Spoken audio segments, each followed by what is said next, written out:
They have a lot of different ideas and viewpoints as far as like society goes, and basically he's MAGA world order and she's not. She gives me, I'm gonna go protest with my black friends for Black Lives Matter, and he's giving lock her up. Like they're... Hey you guys, welcome back to my channel, being Simone Iman. I am Simone Iman. Welcome if you've never been here before. I usually do videos on whatever my favorite television show is at the time. I'm reviewing it.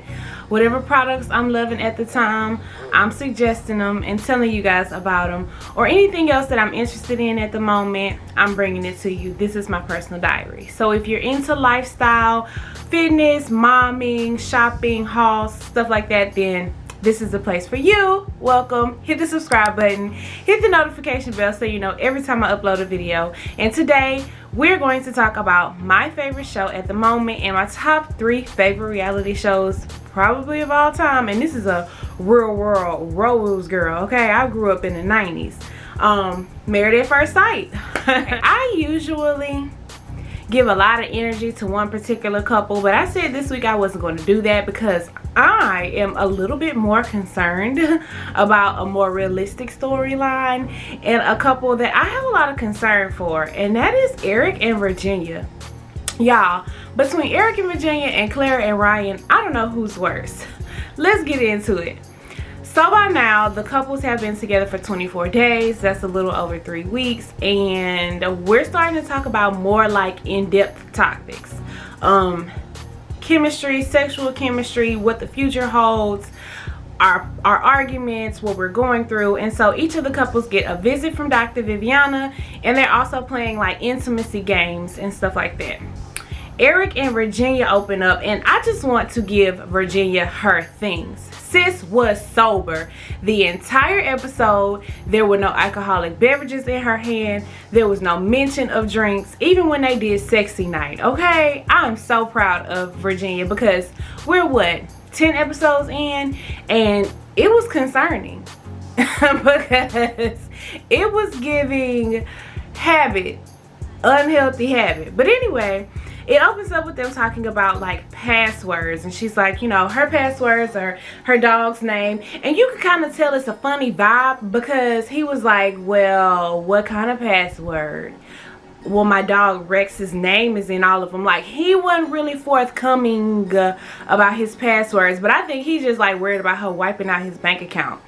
Not that he is hollering at people sliding in their DMs on Instagram, but I do believe that he's concerned about that with her. They start talking about like friends on social media and liking different posts, and Erik gives me insecure, flat out.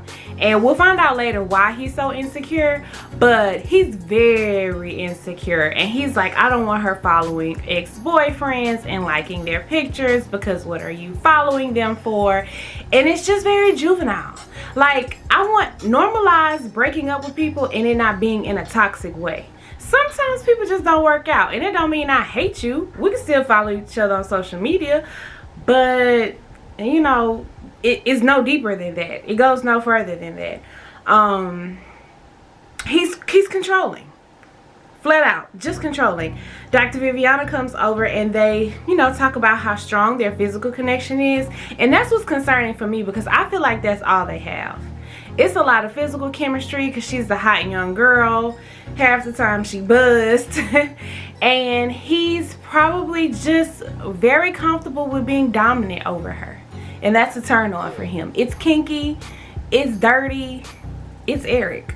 And that's what he gives. Kinky and dirty. Okay. They start talking about their differences. And y'all, we got to read between the lines. So he's saying socially they have a lot of different ideas and viewpoints as far as like society goes, and basically he's MAGA world order, and she's not. She gives me, I'm gonna go protest with my black friends for Black Lives Matter, and he's giving lock her up. Like, they're on 2 totally different ends of the spectrum. And I'm sorry, you guys, those core values are too deep and important personally for each of them, for them to have to coexist with one another and pretend like I respect your views, because he kept saying it. people say that to placate you. They don't respect your views. They're going to tolerate them in order to be in relationship with you. But at the end of the day, do you want to live in a marriage like that or raise children like that? How do you bring this guy around your black friends?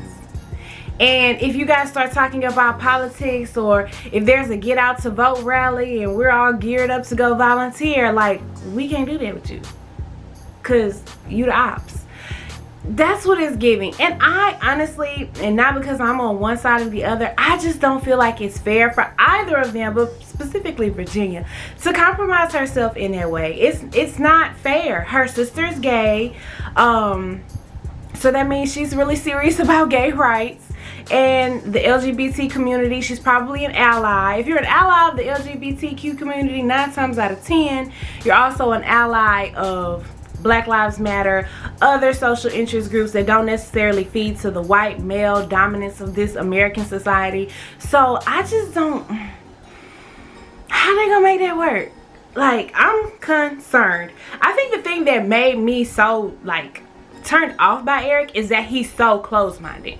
This is who I am, this is what I believe, this is just what it is.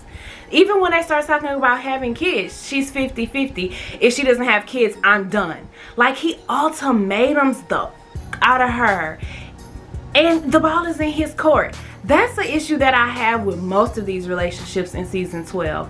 The ball is in all the guys' court, except for Haley and Jacob, my poor friend. But we'll get to them. It's up to him. Like, she has no voice. She has to, you know,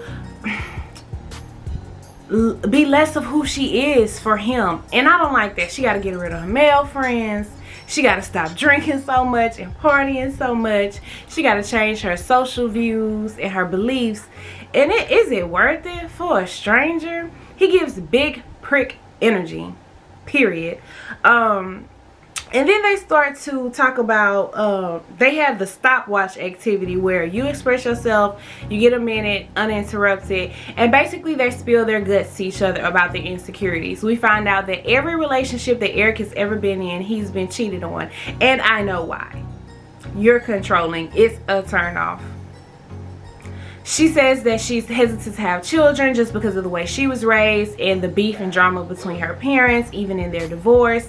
And then he says that he's been in like a depressive state before, and he's always been so hard on himself because he tries to live up to his father. I think it was a great moment. I don't think it's enough for them to survive in a relationship long term. A marriage, sign the dotted line, Virginia. Get out of that shit quick. I think it was a healthy conversation, and then they had like a sexy dessert night where they spilled their guts. And I don't know, even with them saying they have such a physical connection, it's kind of like what Clara and Ryan was talking about. To me, it seems like it's just sex. I don't think that there's any passion and undying love there. They kiss tight-lipped, closed-mouthed. You know, it's just, I'm not here for it. I don't see it. I hope Virginia makes the decision to not be with him on decision day, because I just don't like the fact that she can't be her with him in so many ways. Now we're going to talk about Chris and Paige, y'all. I'm tired of them. I said I'm going to give them 3 minutes, 5 minutes tops, okay? And go. It opens up with Paige by herself in the apartment again. Go figure. Even after the reset conversation, she says she's called him. The phone went straight to voicemail. They've literally gone nowhere. And I can't say that I'm surprised. Dr. Viviana is coming over, and she says she's unsure if he'll show up. Girl, it's a call time with cameras. He gonna show up. He comes in, and he says that right now he's paused the thought of the divorce because, you know, the ball is in his court. He gets to make all the decisions. And then the scene cuts to them waiting on Dr. Viviana, and he's not talking to her. He's scrolling on his cell phone. You guys, there is no man I've ever been involved with that I would allow to disrespect me, even in the most subtle ways, like he does her, and continue to try to push something with him. It's like, you know, you tell me 2 days ago you want to reset, but when you finally see me and we haven't been speaking, you have no conversation for me. I'm not feeling it. Dr. Viviana knocks on the door and she comes in. You guys pay attention to how she greeted all the other husbands and how she greeted Chris. She said hello and kept walking. Everybody else got a big old bear hug. Not Chris, because nobody likes him. And it's not even about how he's treating Paige. It's his attitude about how he's treating Paige. Very nonchalant. Very, well, I'm being honest. You know, honesty without compassion is brutality, my brother. Okay? And that's what you're giving this girl. Dr. Viviana starts talking about how he's changed from the day that he came in to do the process to when, you know, the footage that they're seeing. He's not the same person. And he says that it's because the wedding and then the pregnancy and all of that kind of put him in a depressive state. And he's kind of like, you know, messed up about it. So he is a different person at this point. Another excuse as far as I'm concerned. Paige shares her feelings and how she feels about the relationship. What we've all been hearing. She's been robbed of the process. Blah, blah, blah. Blindsided. Blah, blah, blah. But what you gonna do about it? And that's what Dr. Viviana asks her. Why are you still here? And then here she come with her covenant with God. Yeah, I don't know what else to say about it. Dr. Viviana asks her what she wants from him. And Paige is like, you know, a phone call, a FaceTime, maybe once a day. And he's like, that's pressure. That's too much. A phone call to your wife once a day is too much. And then she asks him what he wants. And he wants date night. A phone call is much easier than date night. But for whatever reason, Chris is convinced that speaking to her in person when the cameras are on is less pressure than calling her or having a FaceTime once a day. First of all, Paige, you asking for FaceTimes and phone calls when you should be asking for respect. It's quite simple, sis. That's start and finish right there, where it begins and ends. Like, I don't even want to talk to somebody who I feel is not respectful. And he's not. You see how that boy sat down on that couch and ignored you and paid you dust? No, ma'am. Dr. Viviana tells him this is like the least forced scenario. We not making you do nothing. You don't even live here. And everybody else is living together. He says that he needs passion and he needs to be passionate about all the things that he does, and he doesn't feel that, obviously. And Paige is basically in a relationship with an 8th grader. Paige asks what he's comfortable with. The dating, the date nights, it's too much. And then he says that he's confused. So in the next scene, Dr. Viviana is gone and they're writing notes. And sis, you writing all this down, that's a waste of paper, that's a waste of your time, and it's a waste of airtime because it's not going to get you anywhere. But anyway, they're planning a date night, and eventually we get to date night. He says that he wants her to lead a Bible study, and he will bring dinner. He brings dinner. He brings Harold chicken, y'all. I'm a fried chicken wing girl. That shit looked good, okay? And they do eventually get to have Bible study. And I think that the Bible study was good for them because that's their vibe. That's what they on. But at the end of the day, I feel like Chris uses Christianity, religion to manipulate Paige because he knows that's important to her. He then goes on to tell her that, you know, they start talking about what they've experienced and the baby, and she's taking too much on this situation. And he says, speaking of the baby, he gives her this whole diatribe about how Mercedes has been in an accident 6 years ago. She hasn't driven since. But now that she's going to have a baby, she needs a vehicle because she's been using rideshare services. So he opted to buy her a brand new Mercedes Benz. Why are they insistent on playing in this girl's face like that? What is it for? Y'all, what y'all drop down in the comments, y'all? Why? I feel like they antagonizing her. They want a reaction out of her. Honestly, she should have paid the dust. She should have said, oh, well, girl, tell her I said congratulations. I wish her the best of luck. Buckle up and be safe. That's what she should have said. I wouldn't even show that I was bothered. The mention of the type of vehicle, a Mercedes Benz, I'm having a king or a queen, baby, a 2021 Honda Accord, baby, a Kia Palisade, a Kia Telluride, a Hyundai Palisade, baby. Those are some nice vehicles. A Mercedes Benz, that's a push gift for your wife, okay? It don't make sense. But does anything they do make sense? The MVP of the season, the most valuable players, Brianna and Vincent. Dr. Viviana comes over. You guys, Vinny gotta let the pre-quarantine clothes go. That shirt was tight.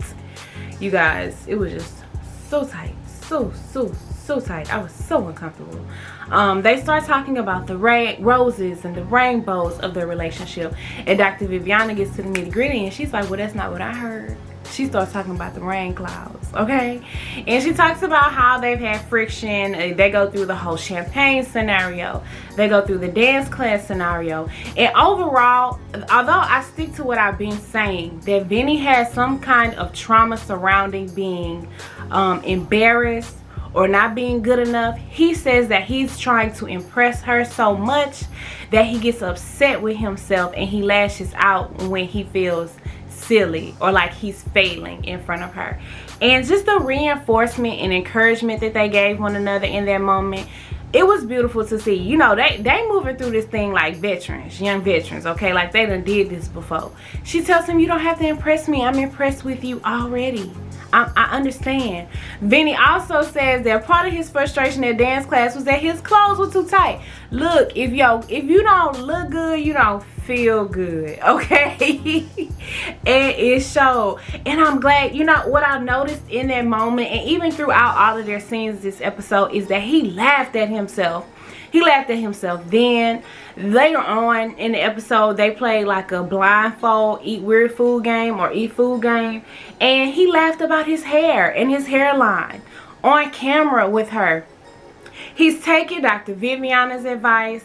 He's taking his friend's advice. He's taking what Brianna is saying to him to heart. And he's laughing at this shit because it's funny, okay? Laugh at shit that's funny. Don't be upset about it, even if it's about you. Because in all honesty, y'all, when you have that kind of attitude like Vinny has, I've been there before. You cheat yourself out of so many good things in life, so many great experience, because you wasting time being mad. Laugh. Just laugh.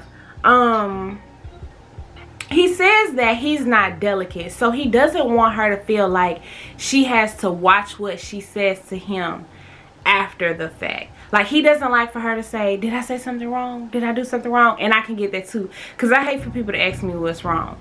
He wants her to be more selective on the front end. And I think that Brianna is doing a really good job of that. And she showed that at the dance class. She kind of went down the rabbit hole a little bit, but she quickly came back up. She didn't force it. She didn't say too much. She was just there. And I think a lot of her asking like, are you okay, is that insecurity that she feels when her man isn't okay. Like, I need my man to be okay, because if he's okay, we're okay. And I feel her in that sense, but I also feel what Vinny is saying, like, don't piss me off and then ask me what's wrong. Just don't piss me off.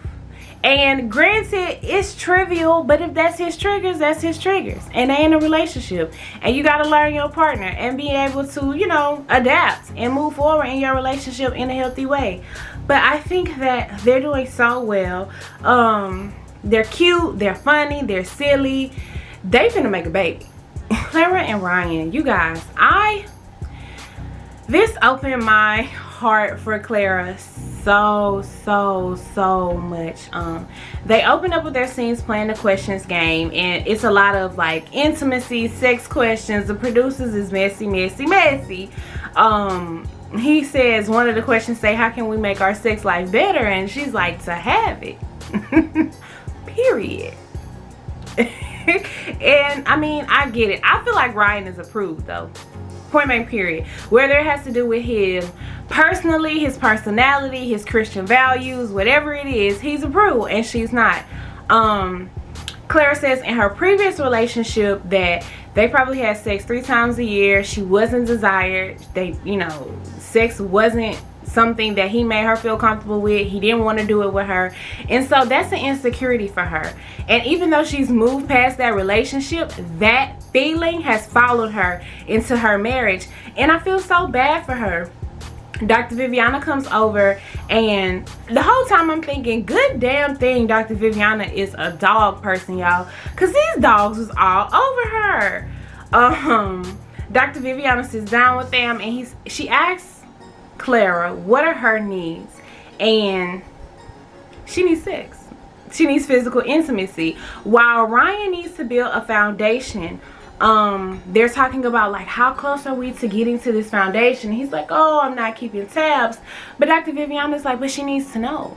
She needs to know if it's gonna take you 6 months, if it's gonna take you 6 more weeks, if it's gonna take you 6 more days, because she needs to be able to make a choice for herself if that's something that she can live with.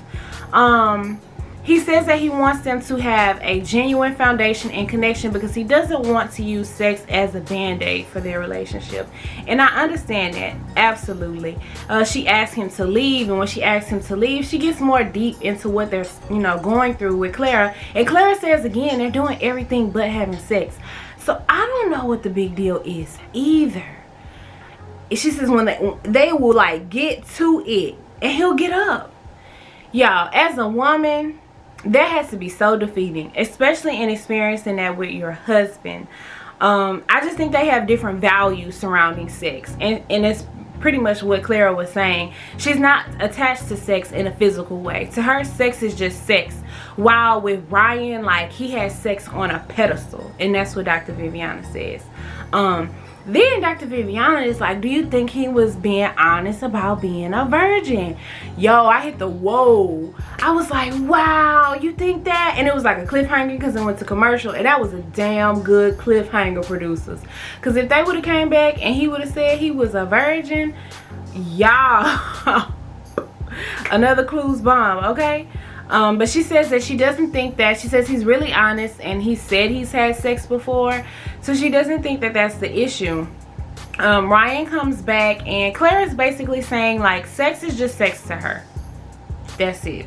She's never even in her long-term relationships had any type of, feelings attached to the sex. It's just sex. And I think that going deeper than the surface, that is why Ryan is good for her, because he is offering her something that she's never had, a connection with somebody that she's being intimate with. Yeah, I hope it works out for them, and I hope Ryan gives up the draws soon. Okay, we on my best friend Jacob and Haley. Dr. Viviana comes over, and she asks them about the state of their marriage, and all they can talk about shit is all the arguments they done had. It's like every 2 days they arguing about something. And Jacob says that they're arguing about little things, but he be big mad. So if they little things, Jacob, let them go, friend. They're both sitting on opposite ends of the couch, and like Jacob has his legs crossed, hugging a pillow. Like, their body language is cringy, so cringy. Dr. Viviana says that she's noticed that they have settled into a very non-romantic friend zone, and that is like the perfect verbiage for what they're dealing with. Haley says she's trying to convince herself that she wants him or that she likes him, but it's really difficult for her because they've been fussing so much, and I get that. Like, I barely know you. She says that Jacob's done everything that she's asked him to do, and she's not understanding why she just doesn't have that connection, because she usually connects with people so well. Then Dr. Viviana asks the question that's the trigger for Jacob, and she's like, do you have a physical attraction to him? And she says again, walking down the aisle, I was in the middle of the road. It could have gone either way. But after we were intimate, I regretted it. And then after we were intimate, I regretted it. And we came home and fussed. Not even came home. They fussed on a honeymoon. So it was just like every little piece of wet she had for him dried up. Dr. Viviana asked them to, she asked her if she's not specifically attracted to him. And I love what Haley said. Haley said, it's not that I'm not attracted to him. I'm not attracted to the fact that I have to work so hard to be in a relationship with him. Y'all, that was a word, okay? Because it's one thing not to be attracted to you physically. Women can get over shit like that. Like, if you're a nice guy, look, I done dated some guys that look, okay? and be madly in love. Okay? Like, it's not about the physical attraction. It's how much I like you and how easy is this and how do you make me feel about myself, you know? And he piss her off. He make her feel bad. He be self-diagnosing her and telling her she high anxiety and high strung. So this is an issue, partner. Dr. Viviana gives them a bedroom exercise, and they go into the bedroom and she says that they should kiss in the morning and say good morning, and kiss at night before they go to bed. Good luck with that one. Haley ain't doing that shit. She basically tells them that they should manifest the type of marriage that they want. So whatever they've always wanted in marriage, they need to start practicing that with one another. And then she comes back later on in the episode and she talks to Haley, and she brings up Haley's questionnaire where Haley says that she has a tendency to pick guys apart, and that's literally what she's been doing to Jacob the entire time they've been married. Now granted, Jacob is no saint. He be messing up, okay? You're not my best friend. He ain't wrapped too tight, but she does like hang up on the little things, the way he dresses, his obsession with the 80s, the fact that he won't drink with her. It's like, girl, he is not a Ken doll. Clearly, you halfway ain't attracted to him, but he's a great guy. Like, he's super nice. I told y'all that's my work best friend. That's really my husband. And then they close out their scene with actually sleeping in the bed together. Y'all, I didn't realize they weren't sleeping in the bed together, but I can't say that I'm surprised. She definitely wasn't going to kiss him, but she gave him a nice fist bump to go to bed too. This episode, it was just kind of like a coasting episode. We didn't get too much besides the Mercedes Benz, and really finding out that Erik is like a mega guy. Hardcore. Anyway, you guys, that's all I got. Please, if you enjoyed my review and recap, give me a big thumbs up. If you are not subscribed to my channel, you better subscribe to my channel, okay? And I will see you guys in my next video. Bye.